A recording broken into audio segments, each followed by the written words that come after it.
Now let's move on to who's who. I'll start by summarizing the key roles in the recruiting process, also known as the staffing process. We'll highlight each one here, and then we'll go into more detail later. Keep in mind, though, that this picture is from a big company perspective. Larger companies are able to hire people who can specialize in a specific function. Remember that in smaller firms, people wear many different hats, so the hiring manager might also be playing the role of the recruiting manager and the recruiting coordinator. This image also assumes the staffing process is linear, which might not be the case in your situation. So, let's start with you. You've decided you are ready for your next position. First, you'll have to get your resume through the technology, which happens about 50% of the time, honestly. If it makes it through that first gatekeeper, then you have to get through to the recruiting coordinator. And if you and your resume make it through the recruiting coordinator, then you've got to get through to the recruiting manager. Your goal is to get through these first few gatekeepers so you can forge a connection with the hiring manager. Now I'm going to ask you a question that we'll revisit again later. Of these 5 roles that you see on your screen, which one is the most important? Okay, it's time to dive deeper into each role, and let's start by making it all about you. Are you familiar with the difference between an applicant and a candidate? When you first find a position that you're interested in, you're the applicant. You're applying for a job. You want to transition from an applicant to a candidate that is a serious contender for the position that you're targeting. Your goal is to make it as easy for the technology and hiring team to know what to do with you and to place you. So it's in your best interest to solve a problem for each member of the hiring team.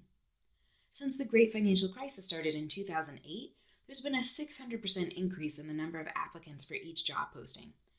I've even heard of one recruiter who received more than 10,000 resumes for a single job requisition. The competition is fiercer than ever, which is why it's essential that you stand out from the crowd. Let's turn our attention to the technology. Large organizations tend to use an ATS, or an applicant tracking system. Basically, that's an electronic recruiting tool. The ATS is where recruiters post job descriptions with keywords in them. It scans resumes faster than humans do. In simple terms, if your resume matches the job description, including those keywords or key phrases, then it automatically bubbles up to the top of the pile and you've passed the first gatekeeper. The ATS also tracks additional information like assessments, your progression through the interview process, EEO information, and more. When you submit your resume online, the ATS uses a screen scraping technology to parse, or divide, your resume into key sections and place the resume content into the right sections. Now look at the bottom of the slide. Have you seen this logo before? Taleo is a company that has created one of the most commonly used ATSs, used by many large organizations. In fact, about half of Fortune 100 companies use the Taleo applicant tracking system, and some colleges use it too. If your resume content doesn't match the keywords or phrases in the job description, it will consider you a mismatch and weed you out of the applicant pool. Conversely, if your resume content does align with a particular job posting, then you are in the applicant pool. The ATS's ability to automatically figure out and track this information saves a lot of time for the recruiting team and the hiring manager. As a bonus, here are 2 free tools that you can use to get more insights into keyword matching. Wordle is a free website that makes word clouds based on content that you submit. So if you copy and paste your resume into Wordle, the words that come out the largest and in bold font are the words that you've repeated the most frequently. You can use Wordle to see what kind of messages your resume is sending an ATS about your skills and expertise. And to take things to the next level, check out JobScan. It lets you copy and paste a job description and your resume, and then tells you where the keyword matches and keyword misses are. Pretty slick. I mentioned earlier that superstars are problem solvers. Well, here are some problems with ATSs. Not all job descriptions are well written, and that's not really in the span of your control.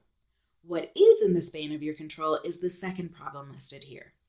Just because technology makes it easy for you to apply for any and everything doesn't mean that you should. I encourage you to be intentional and selective about the positions you apply for so that you're maximizing your precious time and energy. In organizations with large staffing teams, the recruiting coordinator is there to help screen out the worst applicants and screen in the best candidates for the position. They'll review the resumes that the ATS recommends and whittle down the list even further. The recruiting coordinator also schedules those appointments for the job candidates and the interviewers. This person can also help you with logistics, like giving you directions to the interview site and reimbursing you for parking. If you befriend the recruiting coordinator, he or she can also be a great source of information for you. For example, I've often been able to find out the salary range for a position just by asking the coordinator directly. Here are some of the problems that a recruiting coordinator can face. They may not know the business or the job as well as the hiring manager does, and presenting the right resumes and applicants to the powers that be can be pretty time-consuming. Also, they've got limited time for thorough phone screens, and they've got to coordinate those schedules for all the parties involved. To make their lives easier, and in turn your job search easier, make yourself accessible and readily available to speak with the recruiting coordinators when they call you. If you've ever worked with a recruiting manager or a headhunter, think back to that experience. What did he or she do for you? How would you describe his or her role? Their role is to present the hiring manager with a slate of potential candidates for the position at the best rate. They should also provide feedback to and from the hiring manager and the candidates. So if you're not sure how you did in a particular interview, you can ask them for feedback and advice. If you have concerns about the compensation package, this is one of the key people you can air your concerns and your potential solutions with. Keep in mind the recruiter works for the company, not for you. I know a lot of job hunters get frustrated because they decide they're ready to start their job search and they reach out to recruiters and they don't hear anything right away. Most recruiters will reach out to you if and when they have a job opening where they need your skill set. If your talents aren't relevant to their current openings, you might not be their top priority right now. One last thing, a lot of people don't realize that recruiters work on commission. They usually get a commission bonus when they successfully place the right person in the role, and sometimes they get another bonus when that person has stayed in the role for a year or so. Sometimes recruiters aren't as familiar with the nuances of a job as the hiring manager, or even you are. So if you're in conversation with them and you notice they're not fully grasping a key component of the job, feel free to enlighten the recruiter, but in a really gracious and tactful way, of course. One last thing I want to mention. When I first started creating this class, I reached out to my recruiting buddies and asked them what they wanted job seekers to know. One thing kept coming up, so I'm going to share it with you now.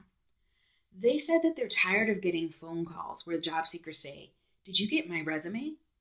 These recruiters said they can get up to 50 calls like that a day, and it really bugs them. They said trust the technology works.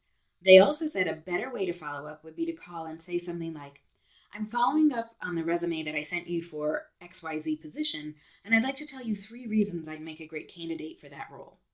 Food for thought. Finally, we've made it to the hiring manager. Hopefully this picture conveys the frustration of the hiring manager. He's posted the position because he needs help right now. The hiring manager wants to hire someone to make his or her work life easier. The hiring manager is often doing his job plus the job of the open position. He's really busy. So I encourage you to do everything within your power to make his life easier. Make your resume easy to read. Be available when he calls. Bring hard copies of your resume to the interview in case he's misplaced it. Remember Jerry Maguire. Help me help you. Now that we've reviewed each role, it's time to revisit the question I asked earlier. Of these roles, which one is the most important? You know, when I teach this class live, most students respond by saying that they are the most important. If that was your answer, pay close attention to this next part, because I'm going to ask you some pointed questions to guide you to the right answer. Who's the ATS technology ultimately designed to save time for? Who does the recruiting team take their direction from? And if you're lucky enough to get hired into the position, Who are you there to support? That's right, the hiring manager. The hiring manager has obtained the authority and the funding to open a job requisition and hire somebody to help the department achieve its goals. You want to get your resume through all the gatekeepers, the technology, the recruiters, and to the hiring manager so that you can solve his or her biggest problem, which is that he or she is overworked and doesn't have enough people to actually do the job.